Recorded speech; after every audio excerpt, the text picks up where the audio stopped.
मेरे प्रिय मित्रों, आइए स्वाध्याय के 52वीं संस्कृत साहित्य के 9वीं संगणक प्रौद्योगिकी के 11वीं पाठशाला में आइए प्रवेश करें। उत्तराखंड मुक्त विश्वविद्यालय के पाठ्यक्रम के तहत यहाँ पर हम चर्चा करते हैं 3 नवंबर 2020 भूमंच ज्योतिष पाठशाला बीजेपी स्वाध्याय दिवस 52वां संस्कृत साहित्य का 9वां संगणक प्रौद्योगिकी का 11वां दिवस में आइए प्रवेश करें। हम यह भी जानते हैं कि यहाँ पर पाठशाला का 2 भाग होते हैं। पहले भाग में हम पाठ्यचर्या प्रश्नोत्तर चर्चा पर यहाँ पर वार्तालाप करते हैं। दूसरे भाग में पाठ्यक्रम पाठ्य चर्चा पाठों पर हम चर्चा करते हैं, जो उत्तराखंड मुक्त विश्वविद्यालय के के द्वारा जो निर्धारित जो पाठ्यक्रम है उस पर हम चर्चा करते हैं। उनके अंतर्गत जो आने वाले पाठ हैं उस पर हम चर्चा करते हैं। तो आइए पहले भाग 1 में प्रवेश करें। उससे पहले कुछ सूचना, जो हमारा भाग 1 है इसके 2 चरण होते हैं। पहले चरण में सूचनावली लेंगे, फिर यहाँ पर हम चौथे अध्याय जो है माइक्रोसॉफ्ट विंडोज एक्सपी अर्थात जो संगणक प्रौद्योगिकी है उसको लेने का हम प्रयास करेंगे। उसकी 11वीं पाठशाला जो चल रही है उसमें 11वीं पाठशाला में हम चौथे अध्याय के माइक्रोसॉफ्ट विंडोज एक्सपी जो है इसके अंतर्गत जो शेष तीसरा सत्र जो रह गया है पुस्तक के माध्यम से जो तीसरा सत्र है, पुस्तक में तीसरा सत्र दिया गया है, तीसरे सत्र को हम पूर्ण यहाँ पर भी आज की पाठशाला में करेंगे। इसमें क्या करेंगे, इसको हम समझने का प्रयास 10 बात वहां पर 10 बिंदु हैं, 10 बिंदु या 10 तथ्यों 10 क्रम से हम यहाँ पर भी बात को समझने का प्रयास करेंगे। आइए प्रवेश करें आज की पाठशाला के भाग 1 में। शायरी है। मुस्कुराकर देखने में और देखकर मुस्कुराने में जी बड़ा अंतर है, बड़ा फर्क है जी। मुस्कुराकर देखने में और देखकर मुस्कुराने में बड़ा फर्क है। यकीनन नतीजे बदल जाते हैं और कभी रिश्ते भी बदल जाते हैं। नतीजे जो होते हैं वो तो बदल जाते हैं कह रहे हैं, लेकिन कभी कभी रिश्ते भी क्या जाते हैं, बदल जाते हैं। तो मुस्कुराकर देखने में और देखकर मुस्कुराने में बड़ा अंतर होता है जी।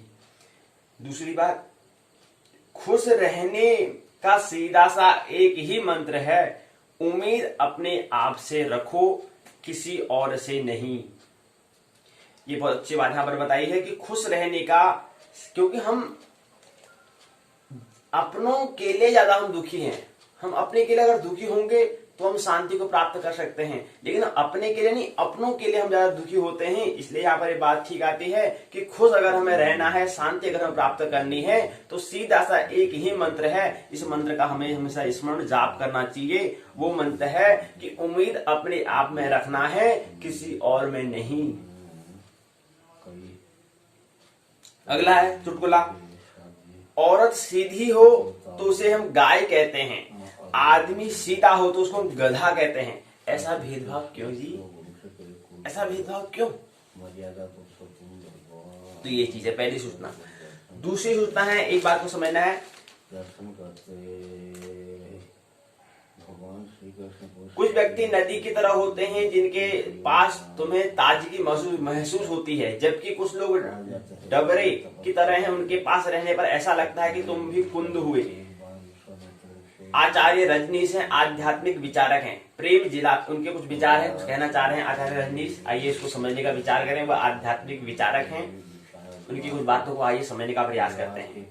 प्रेम जिलाता है, घृणा मारती है। घृणा जो होती है वो मारती है। वैज्ञानिक कहते हैं कि जब तुम किसी की तरफ प्रेम से देखते हो तो तुम्हारे भीतर से एक ऊर्जा उसकी तरफ बहती है। अब इस ऊर्जा को मापने के उपाय भी हैं। तुम्हारी तरफ से एक विशिष्ट ऊष्मा गर्मी उसकी तरफ प्रवाहित होती है, मतलब बहती है। ठीक वैसे ही जैसे विद्युत के प्रवाह होते हैं, ठीक वैसे ही विद्युत धारा तुम्हारी तरफ से उसकी तरफ बहने लगती है। इसलिए अगर तुम्हें कोई प्रेम से देखे तो वह अपने प्रेम की आंख को छिपा नहीं सकता, तुम पहचान ही लोगे।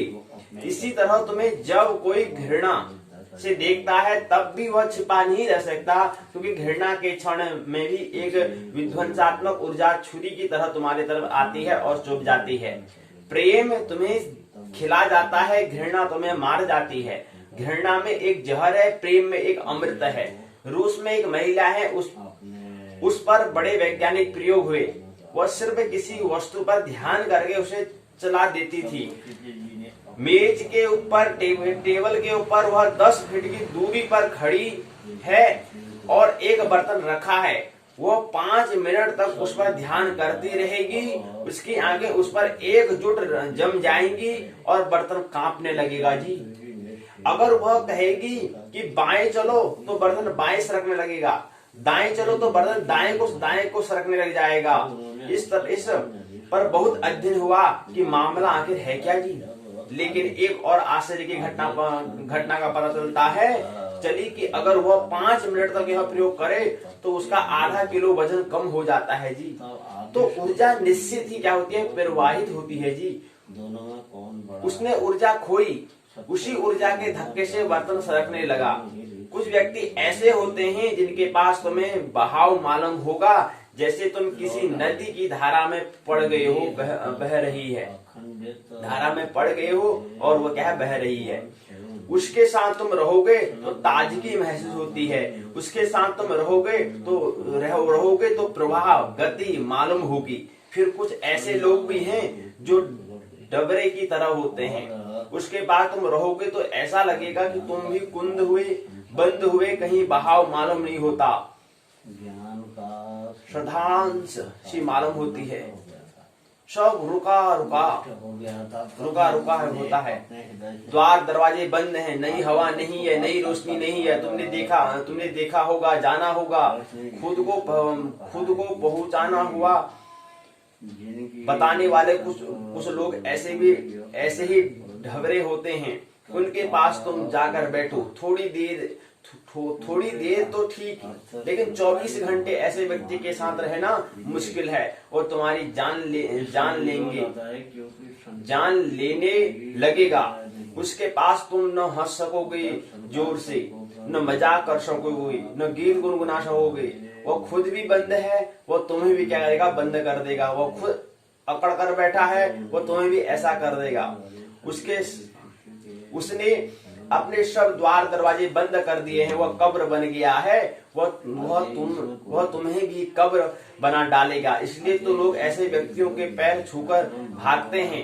किसी आंतरिक अनुभूति के बल पर ही वे ऐसा करते हैं।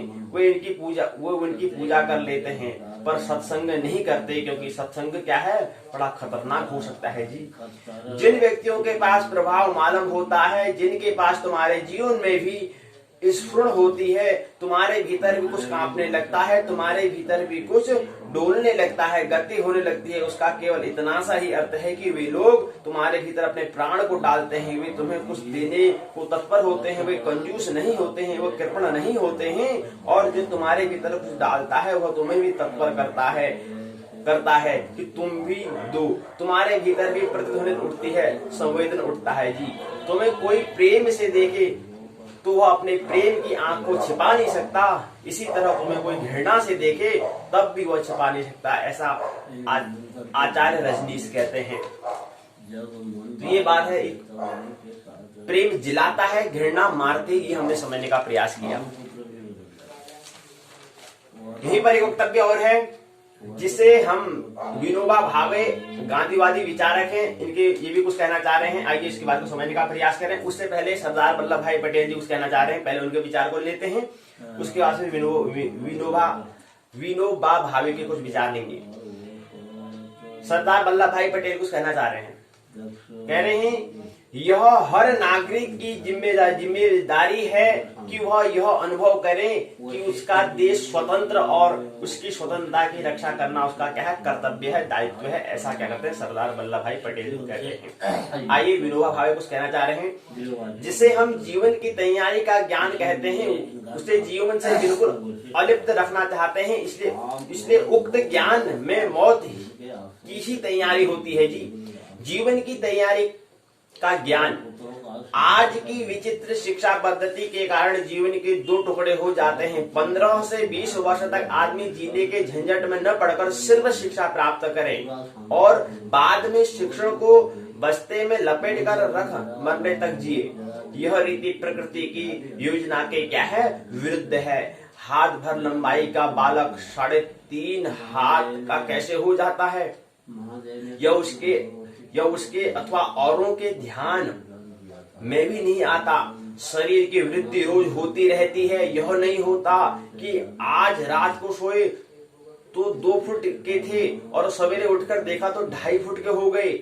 आज की शिक्षण पद्धति का तो यह ढंग है कि अमुक वर्ष के बिल्कुल आखिरी दिन तक मनुष्य जीवन के विषय में पूर्ण रूप से गैर जिम्मेदार रहे तो भी उसे कोई हर्ज नहीं। यही नहीं, उसे बिल्कुल गैर जिम्मेदार रहना चाहिए और आगामी वर्ष का पहला दिन निकलने की सारी जिम्मेदारी उठा लेने की तैयारी हो जानी चाहिए। संपूर्ण गैर जिम्मेदारी से संपूर्ण जिम्मेदारी में कूदना तो एक हनुमान कूद ही हुई। ऐसी हनुमान कूद की कोशिश में हाथ पैर टूट जाएं तो क्या अचरज। भगवान कृष्ण ने अर्जुन से कुरुक्षेत्र में भगवद गीता कही। पहले भगवद गीता का क्लास लेकर फिर अर्जुन को कुरुक्षेत्र में नहीं धकेला, तभी उसे वह गीता पची। जिसे हम जीवन की तैयारी का ज्ञान कहते हैं उसे जीवन में बिल्कुल अलिप्त रखना चाहते हैं। इसलिए उक्त ज्ञान में मौत की ही तैयारी होती है। 20 वर्ष का उत्साही युवक अध्ययन में मग्न है जी। तरह तरह के ऊंचे विचारों के महल बना रहा है जी। मैं शिवाजी महाराज की तरह मातृभूमि की सेवा करूंगा। मैं वाल्मीकि सा कवि बनूंगा। मैं न्यूटन, मैं अल्बर्ट आइंस्टाइन की तरह खोज करूंगा। इन कल्पनाओं का क्या नतीजा, क्या परिणाम निकलता है जी। जीवन की जिम्मेदारियां क्या चीज हैं, आज तक इसकी बिल्कुल भी कल्पना नहीं थी और अब तो पहाड़ सामने खड़ा हो गया है जी। मैट्रिक पास एक विद्यार्थी से पूछा, क्यों जी, आगे क्या करोगे? आगे क्या, कॉलेज में जाऊंगा। ठीक है, कॉलेज में तो जाओगे, लेकिन उसके बाद यह सवाल तो बना ही रहता है, पर अभी से उसका विचार क्यों किया जाए, आगे देखा जाएगा। उस विद्यार्थी से 3 साल बाद फिर यही सवाल पूछा। उसका सवाल का जवाब था, अभी कोई विचार नहीं है जी, विचार ही नहीं हुआ। लेकिन विचार किया था क्या? नहीं साहब, विचार किया ही नहीं था। क्या विचार करें, कुछ सूझता ही नहीं।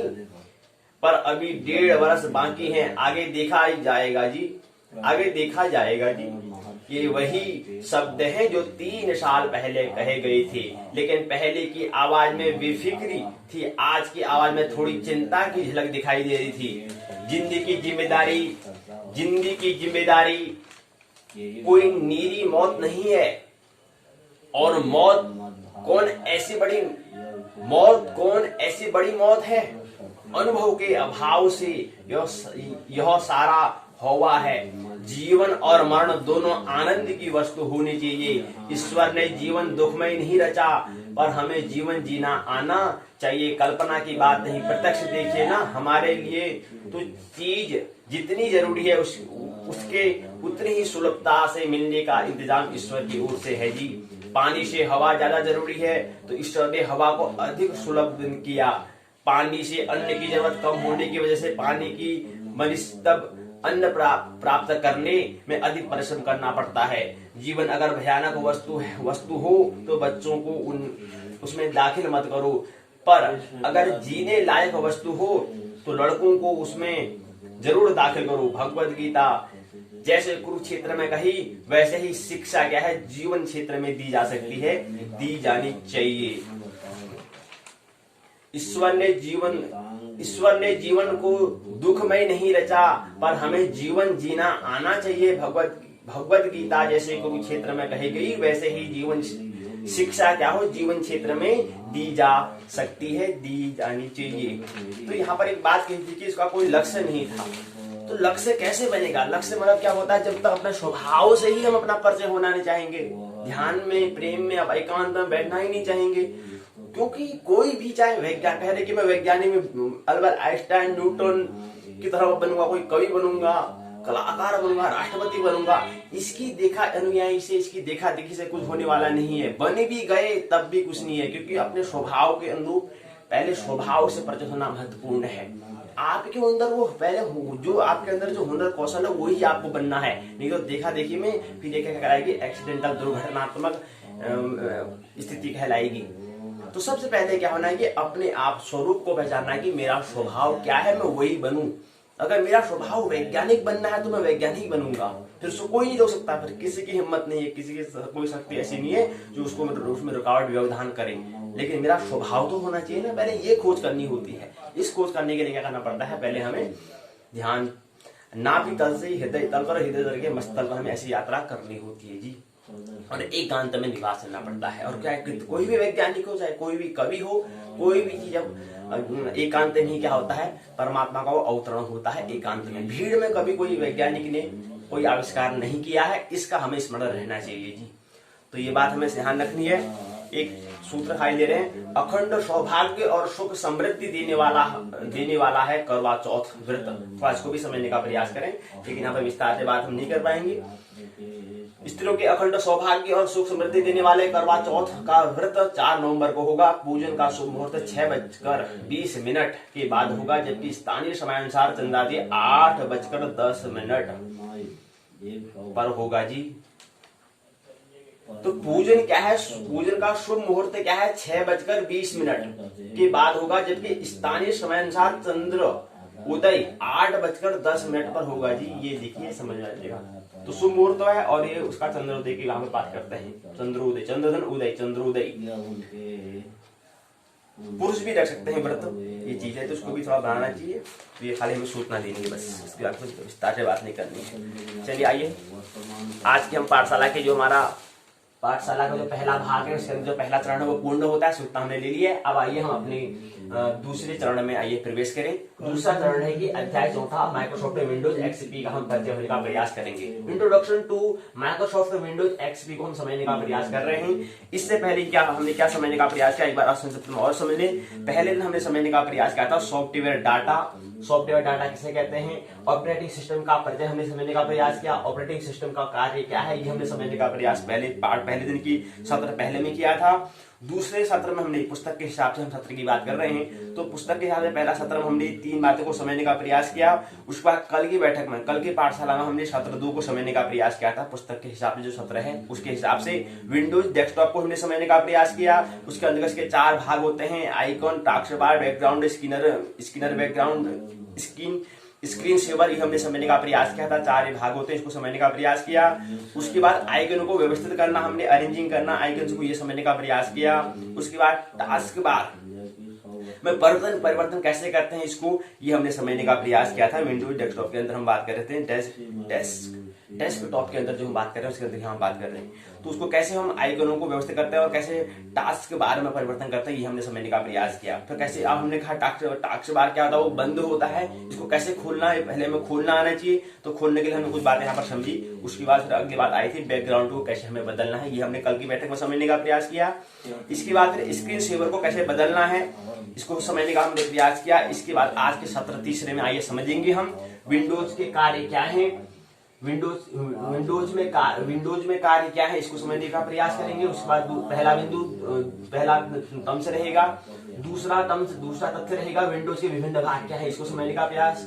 पार्ट्स ऑफ विंडोज, पहले में वर्किंग विथ विंडोज की हम यहाँ पर बात करेंगे पहले बिंदु में। दूसरे बिंदु में विंडोज के विभिन्न भाग, पार्ट्स ऑफ विंडोज दूसरे बिंदु में। तीसरे बिंदु में विंडो को खोलना, कैसे विंडो को खोलते हैं इसको हम समझने का। विंडो में खिड़की कहते हैं, कैसे खिड़की हम खोलते हैं, रोशना कैसे खोलते हैं, ऐसे ही यहाँ पर भी जो विंडो जो रोशनदान है इसको कैसे खोलना है इसको समझने का प्रयास यहाँ पर करेंगे। रोशनदान है रोशनी बाहर को अंदर को दान करे, जहाँ रोशनी रोशनदान इसको कह रहे हैं। तो ऐसी खिड़की जो कैसे खोलना है इसको समझने का प्रयास यहाँ पर करेंगे। तो विंडो को कैसे खोलना है, ओपनिंग ए विंडो, इसको आम तौर पर जैसे भाषा हम उपयोग करते हैं उसको वैसे ही भाषा में लो उसको, कि पुस्तक की भाषा को मत समझो। अब जो शब्द आपने नाम सुना है कहीं पर आपने रेडियो आपने कहीं संबंधित जो शब्द नाम सुना है उससे संबंधित आपने विंडो नाम सुना, आपने विंडो आपको बहुत बात सुन रखा है तो उसको इसी से जोड़ लो। तो वो जो हम आमतौर पर जो भाषा में हम विचार करते हैं उसी विचार में इसको भी समझेंगे तो और वो बात हमें समझ में आ जाएगी। तो तब जाकर हम कंप्यूटर जो हमें समझना है, जो हम टेक्नोलॉजी की बात करें वो टेक्नोलॉजी को समझना हमारे लिए आसान हो जाएगा, क्योंकि उसको अपनी भाषा में समझने का प्रयास कर रहे हैं, ना कि हम देखा देखी, ना कि हम उसको रटने का, हम समझने का उसको प्रयास कर रहे हैं। इसलिए अपनी भाषा में उसको हम लाएंगे। समझने के लिए महत्वपूर्ण होता है कि उसको अपनी भाषा में लाना, पहले अपनी भाषा में उसको ट्रांसलेट करना होता है जी। अच्छा जी, ऐसा भी होता है जी चिंटू? हाँ बिल्कुल होता है चिंटू, ऐसा भी होता है जी। तीसरी बात, चौथी बात आती है विंडो का स्थान परिवर्तन करना, मूविंग ए विंडो, चौथी बात। पांचवी बात है विंडो का आकार बढ़ाना, मैक्सिमाइज करना उसको विंडोज को। उसके बाद छठी बात आती है विंडो का आकार घटाना, मिनिमाइज करना उसको। ये विंडो कैसे मिनिमाइज करना है, कैसे को मैक्सिमाइज, मैक्सिमम और मिनिमम दो शब्द होता है, अधिकतम और न्यूनतम। ऐसे जो कैसे छोटा करना है, छोटा आकार करना है, कैसे उसको बढ़ाना है, उसको मैक्सिमाइज करना है, कैसे उसको मिनिमाइज करना है, यह हम यहाँ पर पांचवी व छठी यहाँ पर बात को समझने का प्रयास करेंगे। उसके बाद सातवां है विंडो का आकार बदलना है, कैसे इसको आकार को बदलते हैं इसको हम समझने का प्रयास करेंगे। शायद आपने नाम सुना होगा, लेकिन यहाँ पर रिसाइज की हम बात कर रहे हैं, तो कैसे रिसाइजिंग ए विंडो इसको हम समझने का प्रयास 7वें बिंदु पे करेंगे। 8वां बिंदु रहेगा विंडो को बंद करना, क्लोजिंग ए विंडो, कैसे इसको बंद करते हैं। उसके बाद है 9वां में अपने ज्ञान को हमें परखना है, टेस्ट योर नॉलेज। उसके बाद 10वीं बात रहेगी स्मरण रखते हैं, टर्म्स ऑफ रिमेंबर, जो हमें याद रखना है उसको समझने का प्रयास करेंगे। फिर यहीं पर क्या होगा, ये पहला जो चौथा अध्याय जो हम कह रहे हैं माइक्रोसॉफ्ट विंडोज एक्सपी जो हम परिचय होने का प्रयास कर रहे थे, ये पूर्ण हो जाएगा, ये चौथा अध्याय पूर्ण हो जाएगा। कल के बैठक में इसी को हम पुनरावृत्ति करेंगे, उसको थोड़ा हम क्या करेंगे प्रैक्टिकल माध्यम से। लैपटॉप चिंटू का ला रहा है तो उसके माध्यम से समझने का हम प्रयास करेंगे, ठीक है। चलिए आइए थोड़ा सा समझते हैं विंडोज के कार्य क्या होता है, समझे। वर्किंग विथ विंडोज, विंडोज में कार्य करना, विंडोज में कैसे हमें कार्य करना है, उसके साथ हमें कैसे कार्य करना है, आइए समझे। जिस प्रकार आपकी मेज पर एक ही समय में कहीं पुस्तकें हो सकती हैं, उसी प्रकार आपके डेस्कटॉप में अर्थात जो डेस्क के ऊपर रखा गया जो उपकरण है उस पर भी एक ही समय में कई विंडोज हो सकते हैं जी। अब विंडोज क्या होता है जी, प्रश्न करो और इसको यहाँ पर प्रश्न को लिखते रहो, और जब प्रश्न उत्तर चर्चा होगी वहां पर हम प्रश्न के उत्तर ले लेंगे। तो विंडोज किसे कहते हैं ये समझने का प्रयास करो। जिस प्रकार आपकी इमेज में विभिन्न आकार की पुस्तकें हो सकती हैं तथा उन पुस्तकों को आप अलग अलग या एक दूसरे के ऊपर रख सकते हैं, उसी प्रकार विंडोज भी विभिन्न आकार के हो सकती है, उसके भी अलग अलग या एक दूसरे के उसको भी हम या अलग अलग या एक दूसरे के ऊपर हम रख सकते हैं जी। आप विंडोज को बड़ा या छोटा भी कर सकते हैं, उसका स्थान भी आप परिवर्तन कर सकते हैं, विंडो को आप बंद भी कर सकते हैं। ये हमने विंडो के कार्य करना, उसमें कैसे कार्य करना इसको समझने का हमने प्रयास किया। उसके बाद दूसरा बिंदु है कि विंडो के विभिन्न भाग, पार्ट्स ऑफ विंडो के विभिन्न भाग होते हैं, जैसे title bar, menu bar, tool bar, Windows को छोटा बड़ा तथा बंद करने के लिए बटन, जो हम बात करते हैं बटन इत्यादि होते हैं। ये टूल्स विंडो और इसके भाग को व्यवस्थित करने में प्रयोग होते हैं जी। कुछ बातें समझनी है। पहली बात व्यवस्थित कैसे करना है, पहली बात है विंडो के शीर्ष पर स्थित बार को टाइटल बार उसको हम कहते हैं, टाइटल बार। अभी टाइटल बार से नया शब्द सुना हुआ शब्द कहीं लग नहीं रहा है, क्या करें यार, पूरी आंग्ल भाषा से हो रहा है तो क्या करें यार, पूरा विज्ञान वही से जन्म हुआ है, थोड़ा दिक्कत तो आएगी भाई। तो थोड़ा सा पढ़ते रहो धीरे समझ में आ जाएगा। प्रश्न करते रहो। पीछे जो प्रश्न कर रहा है उसका उत्तर को तो मिल रहा होगा ना। हाँ गुरुजी थोड़ा देर में मिल रहा है, लेट में भी नहीं, देर में।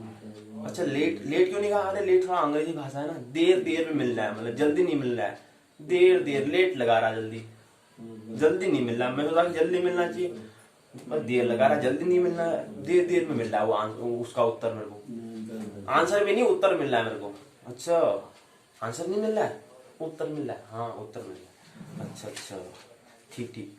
तो इसे टाइटल बार इसको हम कहते हैं। विंडो के शीर्ष स्थान पर, विंडो के शीर्ष पर स्थित बार को हम टाइटल बार कहते हैं। विंडोज का नाम विंडो के शीर्ष बाईं तरफ कोने में दिखाई देता है जी। पहला बिंदु ही होता है, विंडोज का नाम विंडो के शीर्ष बाईं तरफ, मतलब बाएं हाथ की ओर बता रहे हैं, बाईं तरफ कोने में क्या दिखाई देता है जी। ठीक हो गया जी, विंडोज का नाम दिखाई दे रहा है। उसके बाद दूसरा बिंदु आता है मिनिमाइज, मैक्सिमाइज और क्लोज बटन टाइटल बार के शीर्ष दाहिनी ओर होते हैं। इन तीनों बटनों का प्रयोग विंडो का आकार बदलने या विंडो को बंद करने में होता है। टाइटल बार के नीचे स्थित बार को मेन्यू बार कहते हैं। मेन्यू बार कमांडों को सूची प्रदर्शित करता है, जिसकी सहायता से हम विभिन्न प्रकार के कार्य संपन्न कर सकते हैं। मेन्यू में स्थित कमांडों को मेन्यू आइटम्स कहते हैं। इस बार में उन बटनों का समूह होता है जिसका अधिकतर प्रयोग हम करते हैं। इस बार में उन बटनों का समूह होता है जिसका अधिकतर हम क्या करते हैं, प्रयोग किया जाता है। अधिकतर जिसका हम प्रयोग किया जाता है। इस बार में उन बटनों का समूह होता है जिसका अधिकतर हम क्या करते हैं, प्रयोग हम किया जाता है, अधिकतर उसको प्रयोग करते हैं। उसके बाद अगला बिंदु आता है विंडो को खोलना। कैसे ओपनिंग ए विंडो, कैसे उसको ओपन करना होता है, खोलना होता है जी, उसको समझे। जब आप विंडो में कोई एप्लीकेशन खोलते हैं, अब एप्लीकेशन क्या होता है जी, ये पता नहीं क्या है एप्लीकेशन। अब कहते हैं यार अच्छा व्हाट्सएप, आप चिंटू पूछने लगे व्हाट्सएप क्या होता है। अरे यार तो एप्लीकेशन कर रहा हूँ, व्हाट्सएप क्या ले देना। अरे वो व्हाट्सएप है ना, व्हाट्सएप ऐप कहते हैं, व्हाट्सएप। अच्छा व्हाट्सएप क्या होता है फुल फॉर्म गुरु जी बताओ तो। व्हाट्सएप क्या है, अच्छा ऐप है। अच्छा ऐप क्या होता है फिर, ये ऐप क्या है, ये ऐप गुरुजी बताओ ना, ऐप क्या है। ये ऐप ही तो एप्लीकेशन है, ये एप्लीकेशन को हम सीधे शॉर्ट फॉर्म में ऐप कहते हैं। अच्छा गुरुजी ऐसा होता है, हाँ पर संक्षिप्त तो सब जगह पे करता है, ऐप कहना। अच्छा ऐप एप्लीकेशन होता है, अच्छा जैसे व्हाट्सएप एप्लीकेशन है, हाँ जैसे फेसबुक एप्लीकेशन है, हाँ अच्छा उसकी बात कर रहे हैं गुरुजी। हाँ चिंटू उसकी ही बात हो रही है। अच्छा गुरुजी ठीक है, अब नहीं पूछूंगा, अब मैं बाद में पूछूंगा, जब आप और बताओगे तब पूछूंगा, लेकिन पूछूंगा जरूर। अच्छा जी यार पूछ कुछ तो पूछ रहा है तू, चल पूछ। जब आप क्या कहते हैं विंडो में कोई एप्लीकेशन खोलते हैं तब यह डेस्क कैसे खोलना है हम समझने का प्रयास कर रहे हैं। विंडो को कैसे खोलना है, ओपनिंग है विंडो, उसको समझने का हम प्रयास कर रहे हैं। जब आप विंडो में कोई एप्लीकेशन खोलते हैं, एप्लीकेशन मतलब व्हाट्सएप एप्लीकेशन, जैसे हम ऐप कह रहे हैं व्हाट्सएप ऐप होता है, वैसे व्हाट्सएप एप्लीकेशन जो होता है ऐसे ऐप यहाँ पर एप्लीकेशन होता है, उसको समझने का प्रयास कर रहे हैं। तो जब कोई भी हम एप्लीकेशन खोलते हैं तब यह डेस्कटॉप क्या होता है, डेस्कटॉप देखिए जो मेज में जो रखा, जो हमने मेज पर क्या है जो उपकरण रखा है उस पर क्या होता है, आयताकार रूप में क्या हो जाता है, प्रदर्शित होता है। विंडो में स्थित सामग्री को देखने के लिए उसको खोलने की हमें आवश्यकता होती है, जैसे कि hard disk drive, floppy disk drive और सीडी रोम की हमें क्या होती है, सीडी रोम ड्राइव की हमें ड्राइव में स्थित सीडी रोम ड्राइव में स्थित डाटा को देखने के लिए हमें माई कंप्यूटर विंडो को खोलने की हमें आवश्यकता होती है जी। माई कंप्यूटर विंडो को खोलने के लिए स्टार्ट मेन्यू में माई कंप्यूटर विंडो पर हमें क्लिक करना चाहिए। इससे माई कंप्यूटर विंडो डेस्कटॉप पर खुल जाती है। यदि कोई एप्लीकेशन आइकन के रूप में डेस्कटॉप पर उपलब्ध है तब उसको आप डबल क्लिक करके भी आप क्या कर सकते हैं, खोल सकते हैं। ये कैसे हमें खोलना है ये हमने समझने का प्रयास किया। अगला बिंदु आता है विंडो का स्थान परिवर्तन कैसे करना है। मूविंग ए विंडो, कैसे उसको मूव करा सकते हैं, गति करा सकते हैं, उसको एक स्थान तक ट्रांसलेट कर सकते हैं, एक स्थान से दूसरे स्थान में उसको कैसे ट्रांसफर कर सकते हैं, इसको समझने का हम प्रयास कर रहे हैं। विंडो का स्थानांतरण, स्थान का परिवर्तन करना। कभी कभी एक विंडो दूसरे विंडो को ढक देती है या डेस्कटॉप का ऐसा हिस्सा ढक देती है जिसको आप देखना चाहते हैं। कोई ने आप वहां पर कोई तस्वीर लगाई हो, वो तस्वीर कहीं मुंह ढक जा रहा होगा, तो इसलिए वहां पर अब क्या करना है, विंडो को हमें हटाना है। उसका तो चेहरा तो छुप गया। अच्छा चिंटू कह रहा चेहरा छुप गया था, मैं कल शाम देख रहा था। अच्छा चेहरा छुप गया था, तो उसको कैसे हटाएगा, आज सीख ले, शाम को हटा लेना। अच्छा उसके लिए क्या करना पड़ेगा गुरु जी बताओ। उसके लिए ये करना पड़ेगा कि क्या करना पड़ेगा, वहां पर आपको कैसे इसको परिवर्तन करना है। कभी कभी आप कभी कभी एक विंडो दूसरे विंडो को ढक देता है या डेस्कटॉप पर ऐसा हिस्सा ढक देती है जिसको आप देखना चाहते हैं। इस स्थिति में क्या करना चाहिए, ऐसी कंडीशन में क्या करना है हमको, ऐसी कंडीशन में आप विंडो को डेस्कटॉप पर किसी दूसरी जगह पर ले जा सकते हैं। विंडो को दूसरी जगह, अच्छा दूसरी जगह तो ले जा सकते हैं, आप कैसे ले जाएंगे उसको समझते हैं। दूसरी जगह पर ले जाने के लिए उसके लिए क्या करना पड़ेगा, टाइटल बार में कहीं पर हमें क्या करना होगा, क्लिक हमें करना होगा। अब आप विंडो को खींचकर ड्रैग करके ड्रैग उसको ड्रैग करके हम क्या कर सकते हैं, डेस्कटॉप में किसी भी स्थान पे ले जा सकते हैं। हम कर रहे हैं ना, उनको पता नहीं है, बस ऐसी हालत में करा दिया, वैसे क्या कर रहे हैं ये पता ही नहीं है। हम इतना तो हमें सब आता ही भाई, क्योंकि इतना तो प्रौद्योगिकी हम इसके बाद हमारे प्रश्न नहीं करा है, लेकिन हम कुछ तो काम हम कर ही रहे होते हैं। इसको यहाँ ले जाने हम तो कर ही लेते हैं, लेकिन इसको किसको अगर कोई पूछे कि आप क्या कर रहे हो, ये हम नहीं बता पाएंगे, या बता देंगे जानकारी बता देंगे, लेकिन ये कैसे हो रहा है, क्या हो रहा है, इसको नहीं बता पाएंगे। क्या और कैसे ये नहीं बता पाएंगे। जानकारी तो बता देंगे कि बहुत सारी ये चीज होता है, मैं ये चीज देखता हूँ, मैं ये देखता हूँ, बता देंगे, बहुत बातें हम बता, जानकारी तो हमारे पास हो जाएगी, लेकिन उसका हम कैसे है, हाउ और क्या है, जो विज्ञान की हम बात करें वो हम वैज्ञानिकता नहीं बता पाएंगे। यही अंतर है विज्ञान और ज्ञान में, जानकारी, इंफॉर्मेशन और समझ में ही अंतर है। तो कैसे इसको ले जाना है, तो उसको कह रहे हैं कि हमें क्या करना है, हम खींच कर उसको ले जा सकते हैं, ड्रैग करके डेस्कटॉप में किसी भी स्थान पर हम ले जा सकते हैं। अगला बिंदु आता है विंडो का आकार बदलना। कैसे उसको आकार को विंडो का आकार बढ़ाना, कैसे उसको बढ़ाना है, आकार मैक्सिमम उसको करना है, मैक्सिमाइज करना है। यदि आप विंडो को डेस्कटॉप में पूर्ण स्क्रीन में देखना चाहते हैं, तब आपको मैक्सिमाइज बटन पर क्या करना पड़ेगा, वो क्लिक करना पड़ेगा। तो मैक्सिमाइज क्या होता है, मैक्सिमाइज में क्या करना पड़ेगा, आपको वहां बजाना पड़ेगा, और जब आप मैक्सिमाइज बटन पर क्लिक करते हैं तब क्या होता है, पूर्ण स्क्रीन हो जाती है। पूरे स्क्रीन में जो पूरा उसका जो लैपटॉप का पूरा जो भाग है, पूरे भागों में दिखाई देने लगता है, उसको हम पूर्ण स्क्रीन बोलते हैं। पूर्ण स्क्रीन में होता है जो आगे स्क्रीन शब्द अंग्रेजी शब्द है, इसको हिंदी में क्या कहते हैं ये पता होना चाहिए। प्रश्न पूछ रहा है कि स्क्रीन मतलब क्या होता है, इसके मतलब जो आगे का जो पृष्ठ जो मुख्य जिसमें हम दिखाई दे रहा है, जो चित्र में दिखाई दे रहे हैं, उसको ही हम कहते हैं पृष्ठ। जो आगे सामने जो मुख्य भाग और जो है उसको हम स्क्रीन कहते हैं जी। जो बाहर से कांच हाथ जिसको लगा हुआ था ना वाला, उसको हम स्क्रीन कहते हैं। अच्छा गुरु जी उसे कहते हैं, लेकिन स्क्रीन शब्द का हिंदी में सीधे मतलब बताओ ना। अरे यार मेरे को भी नहीं आता है, कैसा प्रश्न पूछा, गुरु जी को भी तो आना चाहिए ना, उलझा देता है। क्या करें गुरु जी, प्रश्न ही करना पड़ता है ना, तभी तो समझ में आएगा। बहुत ही हिंदी मीडियम से समझता हूँ ना, मैं अपनी भाषा में समझता हूँ उसको। अच्छा जी चलो ठीक है, कोई दिक्कत नहीं, मेरे को भी दिक्कत नहीं होती, तेरे को भी दिक्कत नहीं होती है, तो काहे की चिंता ले रहे हैं भाई। ठीक है भाई। अच्छा जी अब कैसे हमें इसको आकार बढ़ाना है, तो उसके लिए क्या करना पड़ता है, जब आप आकार बढ़ाने के लिए यदि आप विंडो में डेस्कटॉप पर पूर्ण स्क्रीन पर में देखना चाहते हैं, तो वहां पर हमें मैक्सिमाइज बटन हमें क्लिक करना होता है। तो वो क्या जाता है, मैक्सिमाइज बटन पर हम क्लिक करते हैं तो पूर्ण स्क्रीन हमें दिखाई देने लगती है। तो ऐसे में क्या करना है, उसका आकार बढ़ाना है, मैक्सिमाइज को करना है जी, मैक्सिमाइज को करना होता है, मैक्सिमाइज को करना होता है जी। उसका विंडो का आकार घटाना, मिनिमाइज। विंडोज एक्सपी में आप एक समय में कई विंडो को खोल सकते हैं। यह यदि किसी विंडो को आप अस्थायी रूप से बंद करना चाहते हैं, तो विंडो के टाइटल बार में स्थित मिनिमाइज बटन पर क्लिक कर आप ऐसा कर सकते हैं। जब आप विंडो कर सकते हैं ऐसा, मिनिमाइज बटन पर क्लिक करके आप ऐसा कर सकते हैं, उसको आप कहते हैं अस्थायी रूप से बंद कर सकते हैं। जब आप विंडो को मिनिमाइज करते हैं, तब यह टास्क बार पर एक बटन के रूप में हमें दिखाई देता है। आप टास्क बार में स्थित बटन पर क्लिक करके विंडो को फिर से प्राप्त कर सकते हैं। तो इसमें कैसे उसको आकार घटाना बढ़ाना, इसको समझाने का प्रयास करते हैं, कैसे उसको मिनिमाइज करना होता है, ये समझाने का प्रयास किया है। विंडो का आकार बदलना, उसका रिसाइजिंग कैसे करना है, साइजिंग कैसे करना है, विंडो को समझने का प्रयास आइए समझते हैं। आप विंडो का आकार कम या ज्यादा कर सकते हैं, इसके लिए परिवर्तन करने की कुछ बातें समझनी है। पहली बात तो ये समझने की, पॉइंटर को विंडो के किनारे पर लाइए, इससे माउस पॉइंटर दोनों तरफ दो मुहें तीर में परिवर्तित हो जाता है, पहली बात। दूसरी बात, पॉइंटर को नीचे या ऊपर की तरफ खींचे, जिस तरफ आप विंडो को खींचेंगे उसी प्रकार इसका आकार घटेगा या बढ़ेगा जी।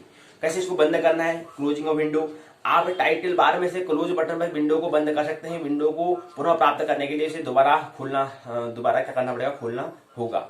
विंडो को पुनः प्राप्त करने के लिए इसे दोबारा खोलना होगा कह रहे हैं। आइए कुछ बातें समझते हैं, हमने बात तो कह ली। आज यहाँ पर कह रहे हैं कि कुछ बातें जो हमें टर्म्स और टेस्ट हमें लेना है, और अपने नॉलेज के लिए, अपने ज्ञान को, अपने अपने आप को समझने के लिए हमें क्या करना है, टेस्ट करना है, परखना है अपने आप को। इसके लिए कुछ बातें यहाँ पर दी गई हैं, लेकिन यहाँ पर लेंगे नहीं, केवल प्रश्न लेंगे। नीता कंप्यूटर के क्षेत्र में नई है, वह टास्क बार के भागों के बारे में जानना चाहती है। जैसे यहाँ पर नीता कह रहे हैं, वैसे यहाँ पर चिंटू कह सकते हैं।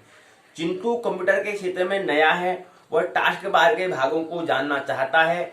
निम्नलिखित सूची में टास्क बार के भागों को उसकी सही जो सूची है उसको हमें चुनना है। बताओ क्या होता है। पहला प्रश्न है, इसमें आप यहाँ पर भाग दिए गए हैं, उसको पहले समझिए। क्या भाग का भाग, notification area, start button, click, launch बार, पहला दिया है। दूसरा है notification area, start button, status bar, ये तीन है दूसरा क्रम। तीसरा क्रम है notification area, start button, office tool bar, ये दिया हुआ है। इसमें कौन सा क्रम है बताओ चिंटू। चिंटू ऐसा प्रश्न पूछता है। दूसरा प्रश्न है, आपने विभिन्न प्रकार की फाइलें, जैसे कि पेंट फाइल हो गया, Microsoft power point, presentation file हो गया, टेक्स्ट फाइल हो गया, बनाई है कह रहे हैं। तो एक ही वर्ग की फाइल एक साथ रखने के लिए आप निम्नलिखित में कौन सा विकल्प आपके लिए सही रहता है। पहला है, आप अरेंज आइकन्स बाई उप मेन्यू में कैटेगरी पर क्लिक करेंगे, या दूसरा विकल्प है, आप अरेंज आइकन्स बाई उप मेन्यू में टाइप पर क्लिक करेंगे। तीसरा विकल्प है, आप अरेंज आइकन्स बाई सब मेन्यू साइज पर क्लिक करेंगे। किस पर करेंगे आप, बताओ। तीसरा प्रश्न है, आप कंप्यूटर पर कार्य कर रहे हैं और आप टास्क बार का स्थान परिवर्तन नहीं कर पा रहे हैं, तो उसका क्या कारण है, क्या वजह है आप नहीं कर पा रहे हैं, क्यों नहीं कर पा रहे हैं आप। तो तीन विकल्प। पहला विकल्प, आपने task bar and start menu properties dialog box में keep the task bar on top of other windows check box को चुना है, पहला विकल्प। दूसरा विकल्प, आपने task bar and start menu properties dialog box में lock the task bar check box को चुना है। तीसरा विकल्प, आपने task bar and start menu properties dialog box में लॉग द टास्क बार के चेक बॉक्स को अनचेक किया है। तो क्या कारण है, इन तीनों में से कौन सा कारण है। आप ये कर रखा तभी आप वो नहीं कर पा रहे हैं, तो कैसे, क्या आप टास्क बार को स्थान परिवर्तन नहीं कर पा रहे, तो क्या कारण है इसका, इनमें से बताओ कौन सा विकल्प रहेगा आपके लिए, वो चुने आप। चौथा प्रश्न है, आप माई कंप्यूटर की विंडो पर कार्य कर रहे हैं, आप विंडो का आकार परिवर्तन नहीं कर पा रहे हैं, तो इसमें क्या कारण है आपको। पहला विकल्प आपको दिया है, आप फुल स्क्रीन में कार्य कर रहे हैं। दूसरा, आपके कंप्यूटर में एप्लीकेशन त्रुटि है, या तीसरा विकल्प है, आप रिस्टोर डाउन स्थिति में कार्य कर रहे हैं। क्या कारण है जिसके कारण आप क्या कर पा रहे हैं, विंडो का आकार को आप परिवर्तन नहीं कर पा रहे हैं। इन तीनों में से कौन सा विकल्प आपने करा है, कौन सा ऐसी स्थिति आपने बना रखी है जहां से आप उसका परिवर्तन आकार नहीं कर पा रहे हैं। अगर आप तीनों से कोई एक स्थिति होगी, अगर वो सही होगी तो आप आकार परिवर्तन कर पाएंगे, अगर स्थिति में नहीं होगी तो आकार परिवर्तन नहीं कर पाएंगे। तो क्या कारण है कि इसको आप नहीं कर पा रहे हैं, इसका मतलब आपने उसको आपके कारण खोज करना है, क्या कर रखा है मेरे सिस्टम में, वो हमें समझना होता है। अब टर्म्स ऑफ रेमेंट जो हमें याद रखना है, तो हम केवल टेस्ट और नॉलेज की बात कर रहे थे, केवल लेने का हमने प्रयास किया, हल करने का हमें प्रयास नहीं करा, क्योंकि समय का हमें थोड़ा अभाव है यहाँ पर, समय थोड़ा मध्य से हमें ध्यान रखना पड़ता है, इसलिए हम विस्तार से बात नहीं हो पाएंगे, संक्षिप्त में बात होगी। फिर बाद में जब प्रश्नोत्तर चर्चा होगी वहां पर लेने का प्रयास करेंगे, जितने प्रश्न होंगे उसको लेने का हम प्रयास करेंगे प्रश्नोत्तर चर्चा में। चलिए, आप कुछ टर्म्स जो हमें याद रखना है उसका ख्याल रखना है। पहला टर्म है, ऐसे सॉफ्टवेयर जिसकी सहायता से प्रयोगकर्ता विशेष कार्य कर पाता है, उसको एप्लीकेशन सॉफ्टवेयर कहते हैं जी। एप्लीकेशन सॉफ्टवेयर किसे कहते हैं, एप्लीकेशन सॉफ्टवेयर उसे कहते हैं जी, ऐसा सॉफ्टवेयर जिसकी सहायता से प्रयोगकर्ता विशेष कार्य करता है, उसको हम ऐसे एप्लीकेशन को, ऐसे सॉफ्टवेयर को हम एप्लीकेशन सॉफ्टवेयर कहते हैं। अच्छा जी, ये एप्लीकेशन क्या होता है जी, ये सॉफ्टवेयर क्या होता है जी, मेरे को तो सॉफ्टवेयर ही बतानी है, आप एप्लीकेशन सॉफ्टवेयर को बताने लग गए। मेरे को ना सॉफ्टवेयर पता है ना एप्लीकेशन पता है, और आप एप्लीकेशन सॉफ्टवेयर की परिभाषा बताने चले हैं जी। ऐसा चिंटू प्रश्न पूछता है और गुरु जी बताए जा रहे हैं जी। तो कह रहे ऐसा सॉफ्टवेयर, आप सॉफ्टवेयर क्या होता है पता नहीं क्या होता है, होता होगा कुछ ऐसा। अच्छा, ऐसा ऐसा कुछ होता है, ठीक है, उसको मान लेते हैं ऐसा कुछ होता है। ऐसा सॉफ्टवेयर जिसकी सहायता से प्रयोगकर्ता विशेष कार्य करता है उसको हम एप्लीकेशन सॉफ्टवेयर कहते हैं। पहला तथ्य जो हमें याद रखना है, पहला टर्म्स। दूसरा टर्म्स है डेस्कटॉप में आइकन और टास्क बार के पीछे चित्रीय आवरण को हम बैकग्राउंड कहते हैं। अच्छा जी, बैकग्राउंड वो होता है जी? चिंटू पूछता है। हाँ हाँ गुरु, हाँ चिंटू वही होता है जी। अच्छा जी। तीसरा क्रम से याद रखना है, कंप्यूटर के स्टार्ट होने और ऑपरेटिंग सिस्टम के लोड होने को हम क्या कहते हैं? बूटिंग कहते हैं।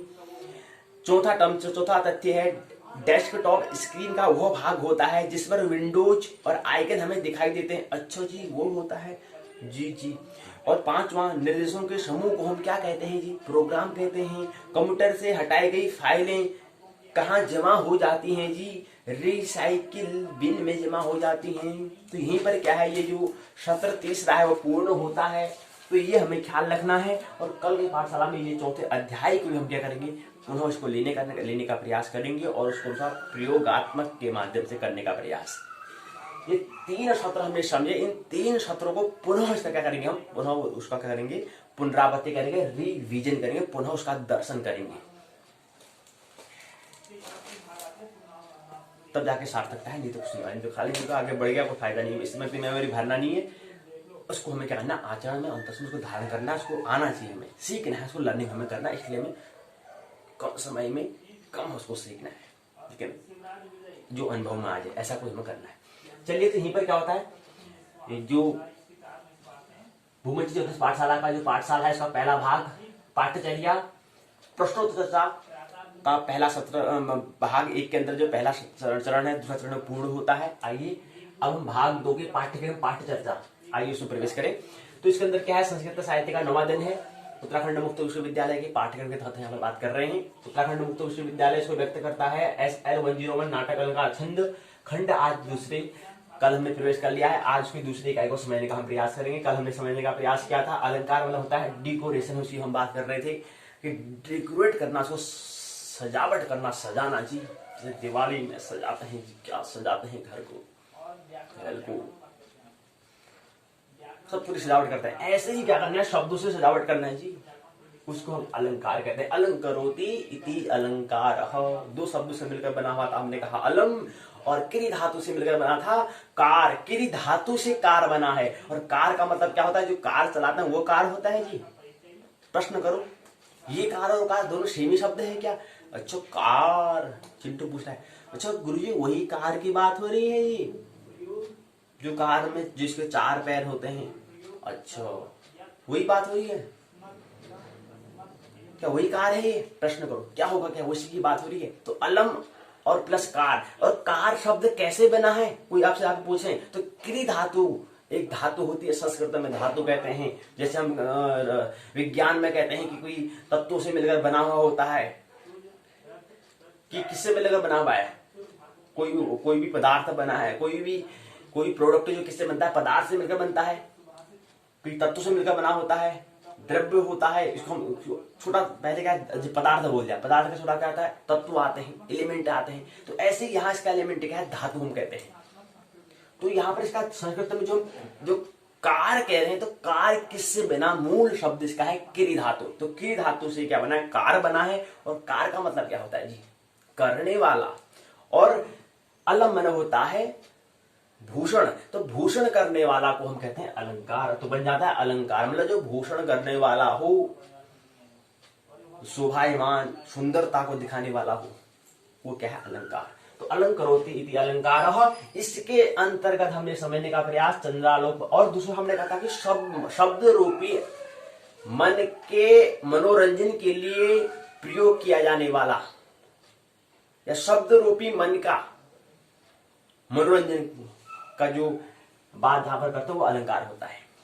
शब्दों का ही तो शब्द के तल पर तो हम बात करते हैं, किसके शब्दों के तल पर मन का मनोरंजन करने के लिए, ऐसे शब्दों को अलंकार कहते हैं। ऐसे सजावट को क्या कहते हैं, अलंकार कहते हैं। ऐसी सजावट जो हम कर रहे हैं, ऐसी जो शोभा हम कर रहे हैं, उसको अलंकार कहते हैं। या किसी की शोभा को बढ़ा रहे, कहते हैं क्या यार, क्या शोभा बढ़ा रहा है। आप शोभा बढ़ा के हम शब्द का उपयोग करेंगे, कहेंगे यार क्या कपड़े पहने हुए। अब कपड़े पहने क्या करना पड़ेगा, वो कुछ तो कहना ही पड़ेगा ना। अब ऐसे करेंगे चलते रहेंगे तो मौन से तो काम होने वाला है नहीं। तो वहां पर कुछ न कुछ शब्द का हमें उपयोग करना पड़ेगा जी। तो वो शब्द के लिए उसको कहते हैं अलंकार कहते हैं। तो ये हमने कल समझने का प्रयास किया, और ये भी हमने समझने का प्रयास किया कि इसके दो भाग होते हैं जी। मुख्य दो होते हैं, होने में तीसरे भी होते हैं। तीन कौन से होते हैं? पहला शब्द अलंकार, दूसरा अर्थ, तीसरा उभय होता है। ये हमने समझने का कल प्रयास किया। और दूसरी बात यहाँ पर महत्वपूर्ण बात ख्याल में रखनी है, अलंकार के अंदर हमें चंद्रालोक पंचमयूख को ही विशेष हमें समझना है, क्योंकि उत्तराखंड मुक्त विश्वविद्यालय ने ये पहले जिक्र किया है कि आप चंद्रालोक पंचमयूख को, जो मित्र जयदेव हैं उनके ग्रंथ चंद्रालोक से आप पहले अलंकार को समझो, और उनको आप समझो, और भी मित्र हैं उनको आप बाद में, लेकिन पहले मुख्य यह आपको समझना है। उसके उनके भी चंद्रालोक ग्रंथ को नहीं समझना है, उसके अंतर्गत भी 10 पाठ दिए गए हैं, 10 मयूख दिए गए हैं। 10 में से भी केवल आपको पांचवें नंबर में जो आता है, पहला, दूसरा, तीसरा, चौथा, पांचवें नंबर में जो आता है पंचम मयूख को आपको समझना है, क्योंकि 5वें अध्याय में क्या रखा है? अलंकार को रखा है चंद्रालोक तथा मित्र जयदेव ने अपने ग्रंथ, अपनी कृति में किसमें इसको रखा है, वो हमें वहां पर नहीं समझना है। अच्छा जी, तो हमने कहा था कि अलंकार मुख्य दो और फिर तीन भी होते हैं। तो शब्द, अर्थ और उभय हमने अलंकार कहा, शब्दालंकार, अर्थालंकार और उभय अलंकार हमने कहा। तो आज दूसरी इकाई है, हम 3 अलंकारों पर बात करेंगे, अनुप्रास, श्लेष और यमक अलंकार को साथ समझने का हम प्रयास करेंगे। उससे पहले कि ये जो अनुप्रास, श्लेष, यमक जो बोल रही है, कौन सा अलंकार है जी? उभय अलंकार है, अर्थ अलंकार है, शब्द अलंकार, कौन सा अलंकार? तो एक ही इसका उत्तर होता है कि शब्द अलंकार। आप पहले क्या कहते हैं पहले वो तो समझे, शब्द अलंकार कैसे कहते हैं, अर्थ अलंकार कैसे, पहले वो तो समझ में आए जी, तभी तो आगे बढ़ेंगे, तभी तो बता पाएंगे कौन सा है करके। तो शब्द अलंकार, शब्द अलंकार शब्द पर जो निर्भर हो शब्दालंकार कहलाता है, और जो अर्थ पर निर्भर हो वो क्या है? अर्थालंकार कहलाता है। और यहाँ पर हमने बताया, इसके बाद शब्दालंकार, अनुप्रास, जो अलंकार जो 3 अनुप्रास, श्लेष, यमक बोलने क्या है? शब्दालंकार हैं। और उससे में एक बात और समझनी होती है, एक होता है अन्वय, एक होता है अन्वय, एक होता है व्यतिरेक। अन्वय क्या होता है? अन्वय कहते हैं कि जिसके रहने पर जो रहे। कभी आपने देखा धुआं, पंखा घूम रहा है, इसका मतलब क्या परिणाम है? ये क्या परिणाम है? इसका मतलब क्या है? लाइट, बिजली पक्का होगी, बिजली है तभी तो पंखा घूम रहा है, या इन्वर्टर है तभी तो हो रहा है, कुछ तो कुछ मतलब है, मतलब तभी पंखा क्या है? घूम रहा है। अच्छा जी, तो जो ऐसी दूसरा उदाहरण ले सकते हैं कि धुआं है तो आग है, कहीं पर धुआं आ रहा है तो इसका मतलब निश्चित तौर पर आग है, तभी इसका परिणाम हमें धुआं दिखाई दे रहा है। और इसका अगला सूत्र और उदाहरण और हम ले सकते हैं कि प्रकृति है तभी तो, प्रकृति अर्थात धुआं, जैसे हम कह रहे हैं धुआं क्या है? प्रकृति है, और आग क्या है? ब्रह्म का प्रतीक है। इसको हम जैसे ले सकते हैं, क्योंकि हमें क्या करना, वास्तव में जो हमें मौन अर्थात में अंत्य मूल ब्रह्म स्थित वहां पर बात करना है, तो हमें इसलिए इसका जिक्र करना अनिवार्य है। नहीं तो शब्दों में उलझना, शब्द में प्रवीण होना, कोई विशेष वास्तव में कला को हासिल करना वो विशेष महत्व नहीं है। महत्व है कि मेन बिंदु हमें समझ में आना चाहिए, मुख्य बात हमें समझ आनी है, तो इसलिए जिक्र करना अनिवार्य है। तो धुआं क्या है? प्रकृति के तल पर है, और उसकी जो आग जो है वो क्या है? ब्रह्म है। तो इसी तो इसमें कौन अन्वय कौन और व्यतिरेक कौन? किसको कहेंगे व्यतिरेक, किसको कहेंगे अन्वय? तो व्यतिरेक जिसके न रहने पर जो न रहे वो कहलाता है व्यतिरेक, और अन्वय है जिसके रहने पर जो रहे वो क्या है? अन्वय है। अन्वय उसे कहेंगे जिसके रहने पर जो रहे, और व्यतिरेक जिसके न रहने पर जो न रहे। तो किसके व्यतिरेक, किसके रहने पर नहीं रहता है, मतलब आग के नहीं रहने पर धुआं नहीं रहेगा, ये धुएं के नहीं रहने पर आग रहेगी। तो कौन यहाँ पर धुआं क्या है? अन्वय है कि व्यतिरेक है, या आग अन्वय है या व्यतिरेक है, ये हमें बताना है। तो आग यहाँ पर क्या है? व्यतिरेक है, क्यों? जिसके न रहने पर जो न रहे। तो कौन नहीं रहेगा? कौन यहाँ पर नहीं रहेगा? व्यतिरेक कौन नहीं रहेगा यहाँ पर? अब बताओ, व्यतिरेक मतलब क्या है? जिसके न रहने पर, अगर जो नहीं रहेगा, जिसके न रहने पर जो न रहे। आग जो है जिसके न रहने पर जो न रहे वो व्यतिरेक कहलाएगा। अब जिसके रहने न रहने पर, जिसके रहने मतलब आग के नहीं रहने पर क्या है? धुआं नहीं रहता है, वो क्या है? व्यतिरेक है। और जिसके रहने पर जो रहे, अर्थात जिसके रहने पर मतलब आग के रहने पर धुआं रहता है, ये हमें समझना होता है। तो आग है, आग अगर रहेगी तो धुआं रहेगा, अगर आग नहीं है तो धुआं नहीं रहेगा। तो अन्वय क्या है? अन्वय है कि आग है तो धुआं है, और व्यतिरेक आग के रहने से क्या होता है? धुआं रहता है जी। अगर जैसे आग बुझ जाएगी तो धुआं भी बुझ जाएगा अपने आप। ऐसे ही ब्रह्म जिस दिन हो जाएगा, ब्रह्म शून्य हो जाएगा, तो प्रकृति भी क्या हो जाएगी, शून्य हो जाएगी। ऐसे हमको समझना होता है। तो व्यतिरेक और अन्वय भी यही है, थोड़ा हमें यहाँ पर अंतर समझना होता है जी। अब ये प्रश्न करो, यहाँ प्रश्न करो कि धुआं व्यतिरेक है कि अन्वयी, आपको प्रश्न करना है। आप प्रश्न को ढूंढ के लाएंगे, तो होमवर्क भी थोड़ा गृह कार्य भी करा करें, थोड़ा चिंतन करा करें। यहाँ पर समय थोड़ा कम हो पाता है, लेकिन प्रश्न करें कि इसका मतलब क्या होता है, प्रश्न करें, थोड़ा चिंतन करें। खाली सुनना है कथा, कोई ऐसा कथा नहीं हो रही यहाँ पर, कुछ प्रश्न करो, चिंतन करो। तो इसे पूछ के आना है कि धुआं, घर सोचो, विचार करो, चिंतन करो, प्रश्न करो कि धुआं अन्वय है कि व्यतिरेक है, क्या है, दोनों से कुछ तो होगा, तो यही प्रश्न करना है। ऐसे आग क्या है, अन्वय है कि व्यतिरेक है, ये हमें समझना है। चलिए, और यहाँ पर एक आता है कि चंद्रमा की तरह मुख यहाँ पर लिखा है, तो चंद्रमा यहाँ पर क्या है, एक शब्द, दो शब्द और आते हैं, उपमान और उपमेय, दो शब्द आते हैं। तो चंद्रमा क्या है, उपमान है कि उपमेय? तो यहाँ पर चंद्रमा की तरह मुख हम कह रहे हैं, चंद्रमा की तरह मुख है। किसका मुख है? जो चंद्रमुखी है। कोई स्त्री की हम बात करते हैं, कोई स्त्री का मुख क्या है, चंद्रमा की तरह मुख है, इसको चंद्रमुखी हम इसको कह रहे हैं। तो चंद्रमुखी में जिसका चंद्रमा की तरह मुख है, समझ लो किसी स्त्री की तुलना करें या किसी पुरुष से कह रहे हैं कि तुम्हारा मुख है चंद्रमा जैसा है, तो चंद्रमुखी चंद्रमुखा कहना पड़ेगा, इसको अंतर हो जाएगा। लेकिन चंद्रमुखी ज्यादा आमतौर पर कहते हैं। तो चंद्रमुखी में क्या है, चंद्रमा की तरह जिसका मुख हो। तो यहाँ पर चंद्रमा क्या है, उपमान है कि उपमेय? और मुख क्या है, उपमेय की उपमान? तो यहाँ पर चंद्रमा, अब यहाँ मुख्य बात, चंद्रमा की तरह, चंद्रमा की तरह है मुख, मुख तरह है। तो चंद्रमा क्या है, उपमान है, और किसी की उपमा की जा रही है, मुख की उपमा की जा रही है। तो इसलिए यहाँ पर जो मुख्य कौन है, चंद्रमा है। चंद्रमा की तरह हम कह रहे हैं मुख है, की तरह कौन है, मुख है। तरह की तरह किसी तुलना कर रहे हैं, क्या कहेगा, उपमेय कहलाएगा मुख, और चंद्रमा कहलाएगा उपमान जी। चलिए, फिर यहीं पर बात समझनी है। और दूसरा हमने कहा था कि काव्य शास्त्र किसे कहते हैं। शास्त्र का मतलब होता है, पूरा याद रखें, शास्त्र का मतलब होता है सम्मत, अर्थात प्रकृति के तल पर। ऐसे ही हमने कहा प्रकृति के तल पर हमने कहा कि काव्य शास्त्र होता है, ऐसे ही कृत्य शास्त्र भी होता है, ऐसे ही कला शास्त्र भी होता है। मुख्य तीन शास्त्र हो सकते हैं, अर्थात एक बुद्धि के तल पर शास्त्र हो सकता है, यहाँ पर सर्वसम्मति हो सकती है, सभी के मत के तल पर शास्त्र मतलब सम्मत। जहां पर बुद्धि के तल पर मत की बात करेंगे, जहां पर हृदय के तल पर बात करेंगे, और जहां पर कला के तल पर बात करेंगे। तो ऐसे तीन तल होते हैं, शास्त्र मतलब सम्मत होता है, जहां पर सभी का क्या हो, मत हो, जहां पर सभी की मत, जहां पर सभी का क्या हो, सभी हाँ हाँ जहां पर भरे, जहां पर सभी का क्या हो, सभी वहां पर हाँ कहें, तो उसको कहते हैं। तो इसलिए तीन यहाँ पर शास्त्र हो सकते हैं, कृति शास्त्र, काव्य शास्त्र और कला शास्त्र, उसको हम कह सकते हैं। तो इसलिए यहाँ पर कहा था, सूत्र में कल कहा था, काव्य शास्त्र विनोदीनो कालो गतिहीनताम यसेन च मूर्खाणाम निद्राया कलेन वा। काव्य शास्त्र विनोदीनो कालो गच्छति धीमताम यसेन च मूर्खाणाम निद्राया कलेन वा। काव्य शास्त्र विनोदीनो कालो गच्छति धीमताम यसेन च मूर्खाणाम निद्राया कलेन वा। व्यसेन च मूर्खाणाम, मूर्खाणाम कहाँ, व्यसेन च मूर्खाणाम निद्राया कले वा। मूर्ख की पहचान क्या होती है, वो व्यसन और व्यसेन च मूर्खाणाम निद्राया कलेन वा। निद्राया कले में क्या करेगा, अपना समय व्यतीत करेगा।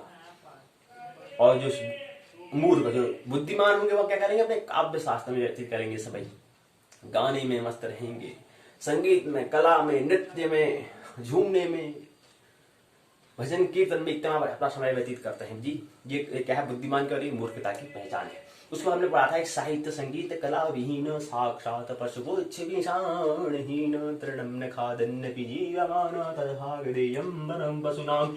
संस्कृत साहित्य की यहाँ पर बात कर रहे हो, साहित्य की यहाँ पर बात हो रही है। तो साहित्य मतलब क्या होता है, साहित्य संगीत कला विहीन।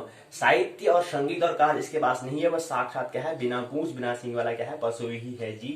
मैंने तो शरीर मिल चुका है, सुअवसर मिला है, पर अपॉर्चुनिटी मिली है, सुनहरा अवसर मिला है, उसका भरपूर उपयोग करो, नहीं तो आप क्या कहेंगे, बिना सिंह बिना पूछ के ही क्या कहेंगे, जानवर ही कहेंगे। शरीर तो मिल गया, परमात्मा शरीर मिलना मतलब परमात्मा ने आप पर अनुकंपा की है, लेकिन आप उस पर कितने खरे उतरते हैं, परमात्मा ने जितने आप पर भरोसा किया उस पर कितना खरे उतरते हैं, ये आपके ऊपर क्या है, आपके ऊपर निर्भर है। ठीक है जी, तो ये शास्त्र में समझ है। उसके बाद हमने कहा था कि हम यहाँ पर आज भी जो हमारे यहाँ पर अलंकार को समझेगा, अलंकार में यहाँ पर 19 अलंकार को समझने का हम प्रयास करेंगे। पहला अनुप्रास, दूसरा सलेश, तीसरा यमक, चौथा अपहनुति, पांचवा व्यतिरेक, छठा विभावना, 7वां उपमा, 8वां उरूपक, 9वां उत्प्रेक्षा, 10वां दृष्टांत, 11वां विशेषोक्ति, 12वां निदर्शना, 13वां अर्थधन उत्पत्ति अर्थात्पत्ति, 14वां जो हो जाएगा स्मृति, 15वां अतिशयोक्ति, 16वां तुल्य योग्यता, 17वां भ्रांति, 18वां संदेह, 19वां अर्थधन अंतर। तो बन जाता है अर्थांतर न्यास बन जाता है ये अलंकार। ये 19 अलंकार को हम समझने का प्रयास करेंगे। आइए बिना कुछ विलंब के प्रसारण बीजेपी स्वाध्याय यूट्यूब दार प्रस्तुति भूमि ज्योतिष पाठशाला प्रस्तुति ज्योतिर्मय प्रस्तुतकर्ता जो करने वाले हैं ज्योतिर्मय हैं और ध्येय है ज्योतिर्गमय। चलिए जी ज्योतिर प्रकाश की ओर यात्रा करें। बहुत हो चुका है अंधकार में आप प्रकाश की ओर भी तो बढ़े जी। चलिए ज्योतिर्गमय। तो 3 नवंबर आइए उत्तराखंड मुक्त विश्वविद्यालय के अंतर्गत जो इसमें दिया गया है उसके माध्यम से समझने का प्रयास करते हैं। इकाई है अनुप्रास श्लेष यमक। मुख्य 3 अलंकार हमने बता दिया शब्द और अर्थ में क्या होता है। और ये 3 जो अलंकार है इकाई दूसरी में अर्धनुप्रिया अनुप्रास श्लेष और यमक अलंकार दिया है। इकाई दूसरी है आज अलंकार की। पहली इकाई में हमने केवल अलंकार से परिचय होने का प्रयास किया था। आज हम अनुप्रास श्लेष और यमक 3 को समझने का प्रयास करेंगे। अनुप्रास श्लेष यमक प्रश्न पूछे हैं अनुप्रास अलंकार के भेद की लक्षण सहित उदाहरण से व्याख्या कीजिए। लक्षण और उदाहरण। अब अलंकार में मुख्य पूछा क्या जाता है। इनमें मुख्य तौर पर क्या पूछा जाता है 2 बातें इसमें पूछी जाती हैं कि इसकी क्या बताओ लक्षण बताओ और इसका उदाहरण बताओ। अनुप्रास श्लेष यमक अनुप्रास श्लेष यमक अपंक्ति व्यतिरेक विभावना उपमा रूपक उत्प्रेक्षा दृष्टांत विशेषोक्ति निदर्शना अर्थात्पत्ति स्मृति अतिशयोक्ति तुल्य योग्यता भ्रांति संदेह अर्थांतर अन्यास जो है इनके क्या पूछेंगे लक्षण बताओ इनके उदाहरण बताओ। 2 मुख्य बातें आपसे पूछी जाती है लक्षण और उदाहरण। 19 अलंकार में आपसे यही पूछा जाता है मुख्य बात ही पूछी जाती है इसका लक्षण और उदाहरण। तो ऐसे यहाँ प्रश्न पूछा है कि अनुप्रास अलंकार के भेद बताना है उसके लक्षण उदाहरण से हमें बताना है। उसके बाद क्या है अनुप्रास अलंकार के शोधान से परिभाषित हमें करना है। तो आइए इकाई की रूपरेखा विश्वविद्यालय ने दिया है। प्रस्तावना उद्देश्य इकाई की रूपरेखा तैयार की है तो उसके अंदर आइए समझें। पहली बात है प्रस्तावना पर उद्देश्य पर अनुप्रास श्लेष यमक। इसके अंतर्गत क्या था 6 का अनुप्रयास वृत्त्युनु लाटानु स्फुटानु और अर्थानु। ये क्या है अनुप्रास उसी के यह भाग हैं। 6 का वृत्त्यु लाटा स्फुटा और अर्थान ये क्या है वही अनुप्रास के अंतर्गत आते हैं। ये उसके बाद श्लेष अलंकार के अंतर्गत श्लेष अलंकार के लक्षण उदाहरण में बताना है। श्लेष अलंकार और खंड और श्लेष खंड और भंग 2 होते हैं। तो श्लेष अलंकार के अंदर 2 मुख्य आते हैं अलंकार खंड और भंग श्लेष। तो पहला अनुप्रास के अंतर्गत पहला दूसरा तीसरा चौथा 5 अलंकार आते हैं। अनुप्रास के अंतर्गत श्लेष के अंतर्गत आते हैं 2 आते हैं खंड और भंग। और यमक के बाद आते हैं यमक अलंकार का लक्षण उदाहरण। कोई इसके भाग नहीं आते कोई इसके भाग नहीं होते हैं केवल एक ही होता है सारांश एक ही होता है। उसका अगला क्रम आता है सारांश शब्दावली अभ्यास प्रश्न के उत्तर संदर्भ ग्रंथ सूची अन्य उपयोगी ग्रंथ है और निम्नलिखित प्रश्न यहाँ पर दिए गए हैं। यही कह रहे हैं कि इकाई क्या है दूसरी इकाई है खंड दूसरा है जी इकाई दूसरी है। यही बताने का प्रयास यहाँ पर एक प्रस्तावना बताया है। इससे पहले हमने इकाई में समझने का प्रयास किया था कि क्या है काव्य की शोभा और सौंदर्य को बढ़ाकर उसे आकर्षक मनोरम और पठनीय बना देता है जी। अलंकार के माध्यम से कवि काव्य रूपी शरीर को सुरुचिपूर्ण ढंग से सजाता है और उसे पाठक के समक्ष उसके मनोरंजन हेतु प्रस्तुत कर देता है जी। यहाँ पर हम अनुप्रास श्लेष और यमक अलंकार को समझने का प्रयास करेंगे। और तीनों अलंकार क्या हैं शब्द अलंकार के अंतर्गत अर्थात यहाँ पर शब्दों पर ये निर्भर रहेंगे। ये डिपेंड किस पर रहेंगे शब्दों पर अर्थात वर्ड्स पर। ये अर्थ पर नहीं ये शब्द पर निर्भर रहेंगे इसलिए इसको शब्द अलंकार कहा। अनुप्रास और श्लेष और यमक तीनों के 3 क्या है शब्दा अलंकार है जी। शब्द पर ही क्या है निर्भर रहने वाले हैं जी। शब्दों पर बात होगी अर्थ पर बात नहीं होगी। तो यहाँ पर आज अनुप्रास हम शब्द अलंकार को समझे। उद्देश्य यहाँ पर बता रखा है 2-3 बातें यहाँ पर उद्देश्य यहाँ पर दी हुई हैं। इसका अलंकार से लक्षण उदाहरण पर बताने का प्रयास किया है। अनुप्रास का मतलब होता है एक समान वर्णों का बार बार अनुमन होता है। अनुप्रास का अर्थ है एक समान वर्णों का बार बार अनु उत्कृष्ट मतलब उत्कृष्ट प्रभाव प्र उत्पन्न करने से हुआ है। आना मतलब आश। यहाँ काव्य सौंदर्य की वृद्धि के लिए समान स्वरूप वाले वर्णों का रसानुकूल सुगुमकन होता है। काव्य प्रकाश में वर्णों के साम्य को हम अनुप्रास कहते हैं। काव्य प्रकार में वर्णों के साम्य को हम क्या कहते हैं? अनुप्रास कहते हैं। वर्ण साम्यम अनुप्रास। तो पूछा है वर्ण साम्य किस अलंकार का लक्षण है, ये पूछ रखा था हमने, छोटा प्रश्न पूछ सकते हैं ऐसे। तो अनुप्रास क्या है? शब्द साम्यम वैश्य मन्ये अपि स्वर इष्यत साहित्य दर्पण में बताते हैं। तो यहाँ पर क्या है? एक समान वर्णों का बार बार उत्कृष्ट प्रभाव उत्पन्न करते हुए आना, उसको यहाँ पर क्या कहते हैं? अनुप्रास कहते हैं। ऐसा अर्थ होता है शब्द का। अर्थात वर्णों के साम्य को हम अनुप्रास कहते हैं जी। वर्ण के साम्य को होना मतलब एक समान वर्णों का बार बार आना, अर्थात क्या है? अनु और उत्कृष्ट प्रभाव, जैसे प्र कहता है अनु और प्र। यहाँ पर देखो ना, 3 शब्द यहाँ पर दिए हैं, अनु, प्र और आस। क्या बात कर दी बात जी।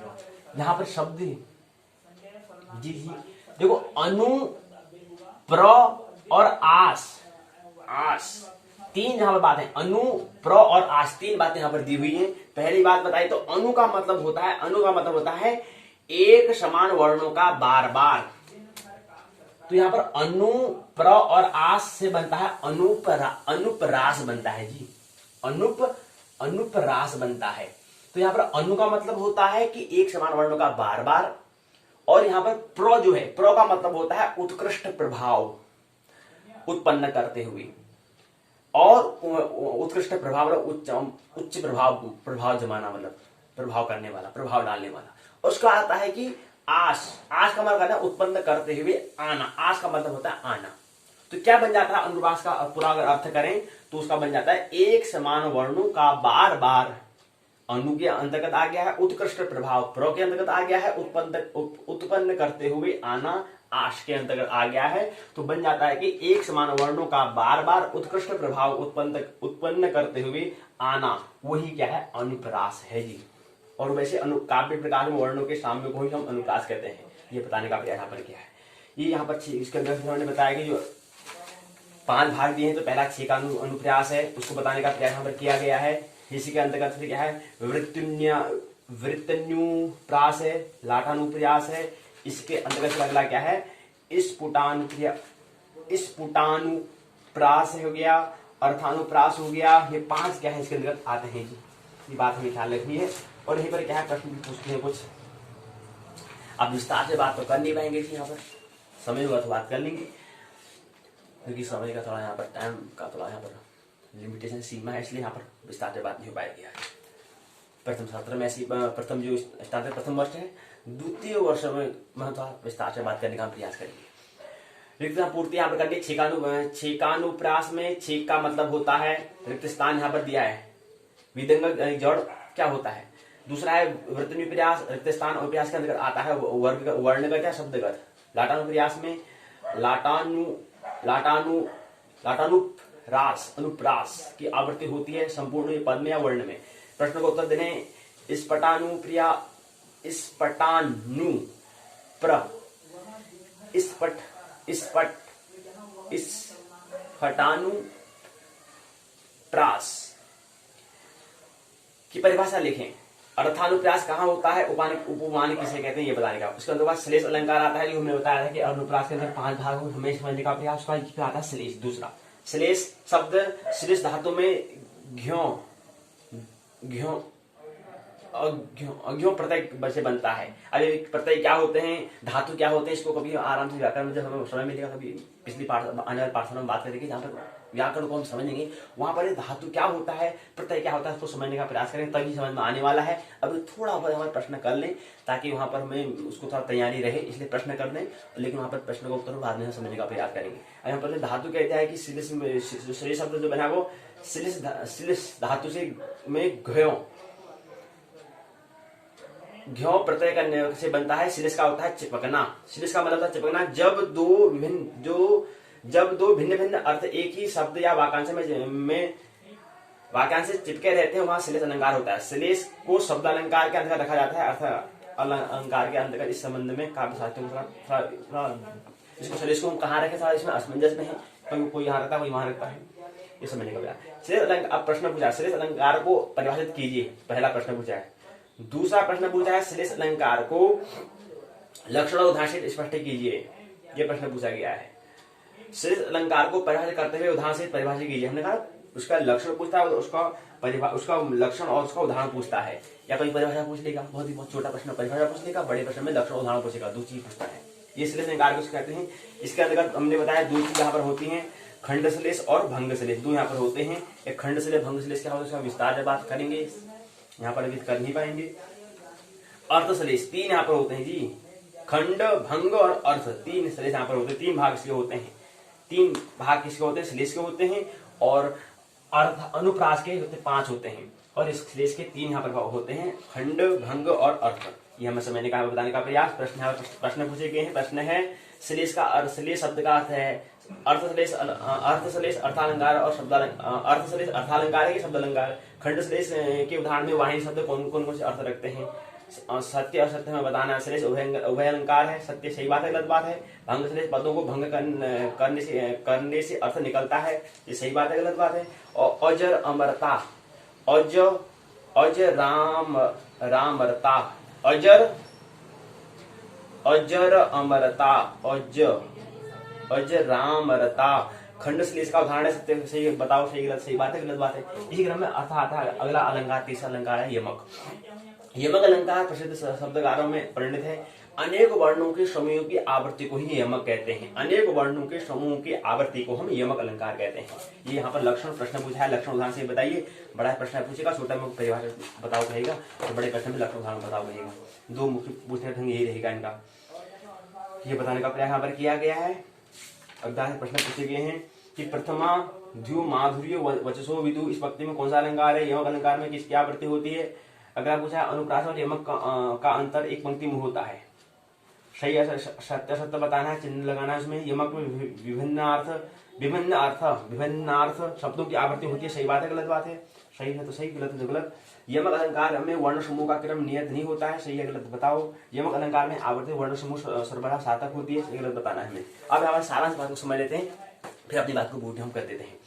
इस इकाई में आपने अनुप्रास श्लेष यमक अलंकार के विषय में जाना, उनके लक्षण उदाहरण और उनके भेद प्रभेदों के अध्ययन से काव्य में उनकी भूमिका स्पष्ट हो सकती है। इन इकाई के निम्न बिंदुओं के स्मरण रखने से उपयुक्त अलंकारों का ज्ञान सुगमता से हो सकता है। अनुप्रास में व्यंजन वर्णों की आवृत्ति होती है। अनुप्रास वर्णगत भी होता है और शब्दगत भी होता है, ये हमें ख्याल रखना चाहिए।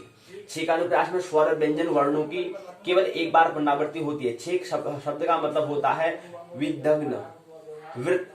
वृत्तिनुप्रास में एक वर्ण या वर्ण समूह की अनेक बार आवृत्ति होती है। मधुरा, प्रोढ़ा, परुषा, ललिता और भद्रा, इन वृत्तियों से समन्वित रसानुरूप वर्ण रचना